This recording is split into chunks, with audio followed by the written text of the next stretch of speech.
ಯೆಹೂದ್ಯರ ಅರಸ ಹುಟ್ಟಿದ್ದಾರಲ್ಲವೇ, ಅವರೆಲ್ಲಿ? ಅವರನ್ನು ಸೂಚಿಸುವ ನಕ್ಷತ್ರವನ್ನು ಪೂರ್ವ ದಿಕ್ಕಿನಲ್ಲಿ ಕಂಡು ಅವರನ್ನು ಆರಾಧಿಸಲು ಬಂದಿದ್ದೇವೆ. ಪ್ರಭು ಕ್ರಿಸ್ತರಲ್ಲಿ ಪ್ರಿಯ ಸಹೋದರ ಸಹೋದರಿಯರೇ, ಇಂದು ನಾವು 3 ಜ್ಯೋತಿಷಿಗಳ ಹಬ್ಬ, 3 ಜ್ಞಾನಿಗಳ ಹಬ್ಬ ಅಥವಾ 3 ಅರಸರ ಹಬ್ಬ ಎಂದು ಆಚರಿಸುತ್ತೇವೆ. 2 ವಾರಗಳ ಹಿಂದೆ ನಾವು ಕ್ರಿಸ್ತ ಜಯಂತಿಯನ್ನು ಆಚರಿಸಿದೆವು. ನಂತರ ಕ್ರಿಸ್ತ ಜಯಂತಿಯ ಕಾಲ ಇತ್ತು. ಇಂದು ಕ್ರಿಸ್ತ ಜಯಂತಿಯ ಕಾಲವನ್ನು ಪರಿಪೂರ್ಣಗೊಳಿಸುತ್ತೇವೆ ಈ 3 ಜ್ಯೋತಿಷಿಗಳ ಹಬ್ಬದಂದು. ಯೇಸು ಕ್ರಿಸ್ತರು ಬೆತ್ಲೆಹೇಮಿನಲ್ಲಿ ಜನಿಸಿದರು.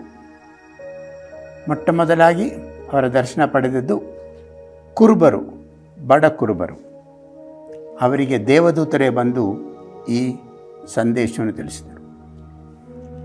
ಇಂದು ನಾವು ಆಚರಿಸಿದೇನು? ಪೂರ್ವ ದಿಕ್ಕಿನಲ್ಲಿ ವಿದೇಶದಲ್ಲಿ ಬಹಳ ದೂರ ಬಾಳುತ್ತಿದ್ದ 3 ಜ್ಯೋತಿಷಿಗಳಿಗೆ ಯೇಸುವಿನ ಜನನದ ಸುದ್ದಿ ಸಿಗುತ್ತದೆ.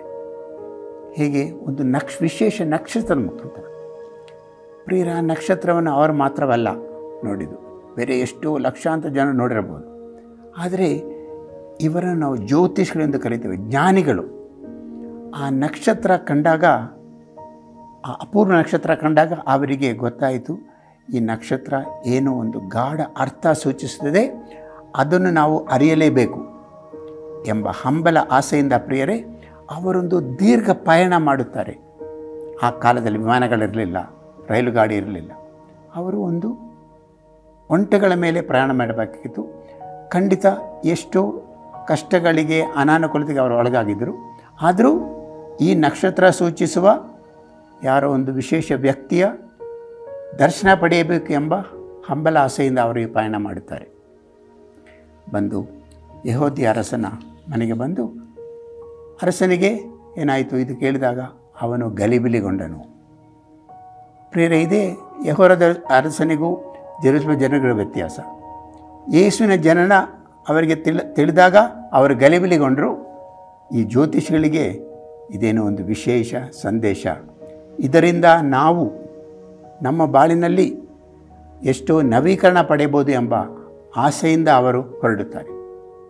ಅವರು ಮತ್ತೊಮ್ಮೆ ತಮ್ಮ ಪ್ರಯಾಣ ಮುಂದುವರಿಸಿ ಬಾಲಯೇಸುವಿನ ದರ್ಶನ ಪಡೆದು, ನಾವು ಓದಿದವಲ್ವ, ಸಾಷ್ಟಾಂಗವೆರಗಿ ಆರಾಧನೆ ಮಾಡಿದರು ಮತ್ತು ಅವರ ಕೈಯಲ್ಲಿದ್ದ ಚಿನ್ನ, ಪರಿಮಳ ದ್ರವ್ಯ, ರಕ್ತಬೋಳಗಳನ್ನು ಯೇಸುವಿಗೆ ಅರ್ಪಿಸುತ್ತಾರೆ. ಸರ್ವವನ್ನು ಯೇಸುವಿಗೆ ಅವರು ಒಪ್ಪಿಸಿ ಶರಣರಾಗುತ್ತಾರೆ. ಪ್ರಿಯರೇ, ನಮಗೂ ಈ ಮನವರಿಕೆ ಬರಲಿ. ಪ್ರಭು ಯೇಸುವಿನ ಜ್ಞಾನದಿಂದ ನಾವು ಬೇಕಾಗಿಲ್ಲ. ಅವರು ನಮ್ಮ ಬಾಳನ್ನು ವಿನಾಶ ಮಾಡಲು ಬಂದಿಲ್ಲ, ಅದನ್ನು ಉದ್ಧಾರ ಮಾಡಲು ಬಂದಿದ್ದಾರೆ. ಆದರೆ ಅವರ ದರ್ಶನ ಪಡೆಯುವ ಆತುರ ಹಂಬಲ ನಮಗಿರಬೇಕು.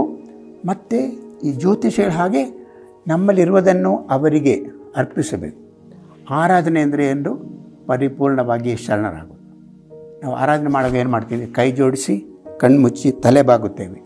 ತಲೆ ಬಾಗುವುದೆಂದರೆ ನಮ್ಮನ್ನು ಪರಿಪೂರ್ಣವಾಗಿ ಆ ವ್ಯಕ್ತಿಗೆ, ಯೇಸುವಿಗೆ ಒಪ್ಪಿಸುವುದು. ಇದರ ಪ್ರತಿಫಲ ಏನು? ಇಂದು ಓದಿದ ಕೊನೆಯ ವಚನ ಏನು? ಅವರು ಬೇರೆ ಮಾರ್ಗವಾಗಿ ಹಿಂತಿರುಗಿದರು. ಪ್ರಿಯರೇ, ಇದು ಭೌಗೋಳಿಕ ಮಾರ್ಗವಲ್ಲ, ಅವರ ಜೀವನದ ಮಾರ್ಗ. ಅವರ ಯೋಚನೆ, ಆಸೆ, ಆಕಾಂಕ್ಷೆ, ಅನಿಸಿಕೆ ಎಲ್ಲವೂ ಪರಿಪೂರ್ಣವಾಗಿ ಬದಲಾಯಿತು. ಹೊಸ ಮಾರ್ಗದಲ್ಲಿ ನಡೆಯುವುದೇ ಪ್ರಿಯರೇ ನಿಜವಾದ ಕ್ರಿಸ್ತ ಜಯಂತಿಯ ಪರಿಣಾಮ. ನಾವು ಇಂದು ಕ್ರಿಸ್ತ ಜಯಂತಿಯ ಮುಕ್ತಿಯನ್ನು ಆಚರಿಸುತ್ತೇವೆ.